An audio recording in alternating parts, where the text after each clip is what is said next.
It's very simple and straightforward, Prof. Where do you think the candidate... Okay, you are coming with simple questions again. And when I give one, you say the answer is too simple. Okay. No, mine is very simple, Prof. Very simple. Where do you think the candidate of the ADC should come from? The North or the South? If you ask me personally, I don't care. I think we're wasting too much time, too much energy in this country, not allowing this democracy to take root by insisting that the presidential candidate must come from one region or another, one party or another. If you ask me personally, I would prefer that at the helm of affairs, we go for the very best, who has an agenda for a united, strong, economically viable Nigerian state. Personally, I think all this idea of where the president should come from or the candidate should come from is a distraction, because then we don't look for ingredients of good leadership in that person. The whole thing begins and ends with where the presidential candidate should come. And I think, honestly, the nation's time is being wasted by these politics. I think by now, I would have preferred to see that we are beyond that. We look for not where people come from, but what they have to deliver. We have tried this regional stuff a number of times. In the last, let me say, in the last 8 years, it has yielded nothing but bitter disappointment for the ordinary citizen in this country. We insist on people, they come in and it's a disappointment. 2015, we went through this. There was an election with mass appeal. In fact, so the leading candidate had a cult followership. Within 6 months, it was clear. It became clear that that was a monumental mistake. And that carried on until the end, until 2023. And then we began again. Prof, with due respect, yes, you're talking idealism. But you know, ideals do not work in Nigerian politics. With due respect, if I am to say ideally, I subscribe to what you're saying. In fact, I'd even go further by saying competence. Educational, economic, cognitive competence.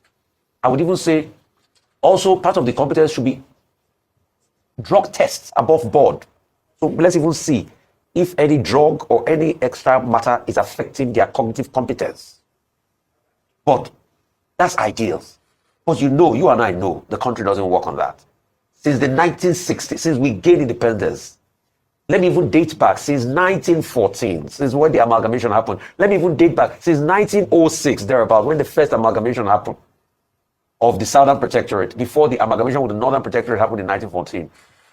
Where you are from has always heralded our politics and our politicking process, even when we had a regional government.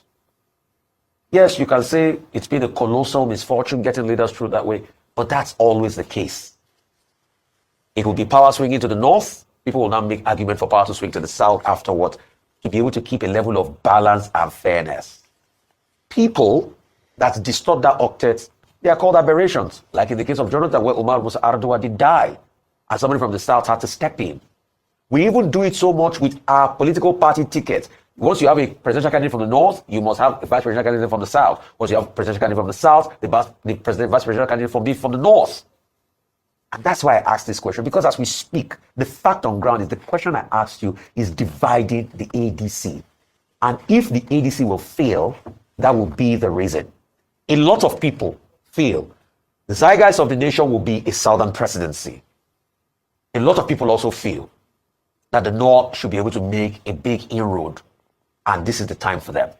Some feel that when you cut short this presidency and you bring in a northern candidate, in a case where another candidate wins, it's going to be an aberration to the south.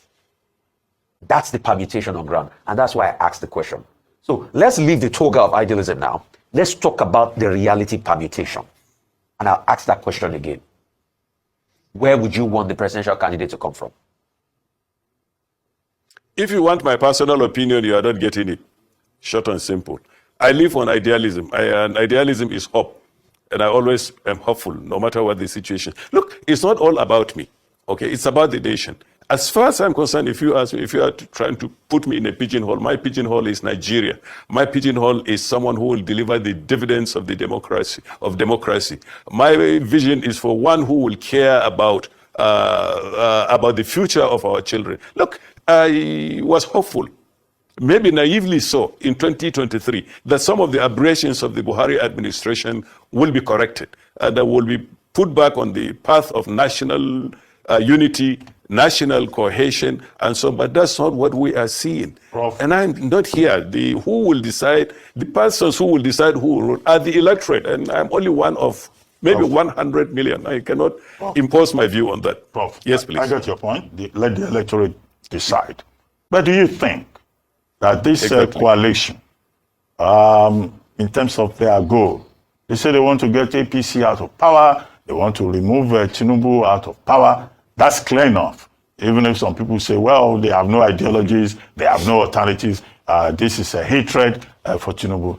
But do you think they can succeed in terms of your assessment of the coalition itself and, their strategic projections?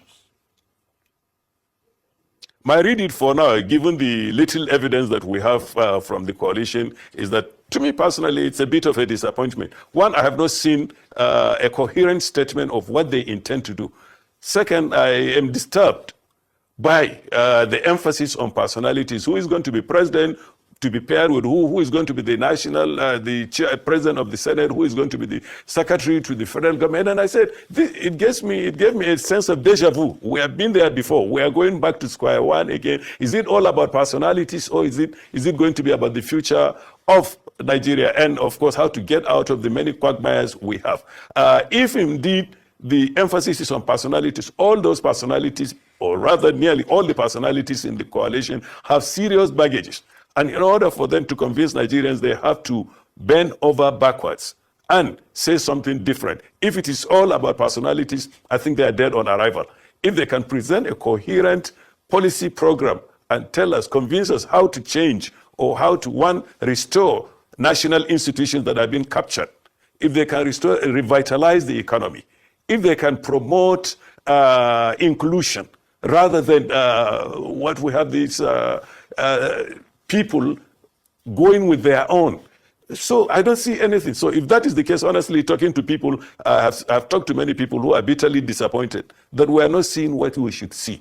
That is to say, a program to get back to Nigeria rather than to allow it to be captured, as is happening now. So, Prof, does this mean that for now the Arewa Consultative Forum is not aligned with the coalition?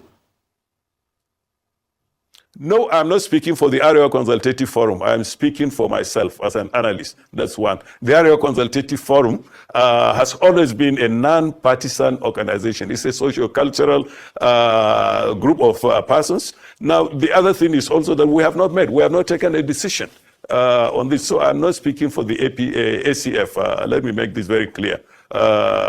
In order to be able to take a position on that, we need to meet, we need to discuss. But like I said, historically, we have never been clearly for any party. We've been for Nigeria, and within Nigeria, groups in the country. So this is the position. The ACF has not met and is not likely to endorse any tendency, because it's an amalgamation of many interests. We have people of different political interests, different political inclinations, and like happened in the process leading up to 2023, the ACF invited all the major political parties, provided a platform for them to explain what they have for the country. So some appeared. President Bola Ahmed Tinubu then appeared. Peter Obi appeared, and some refused. So the ACF does not and will not take a definite position for and against anybody. We are for or against policies that will be put on ground. Okay, thank you very much, Professor Mohammed Baba, for joining us.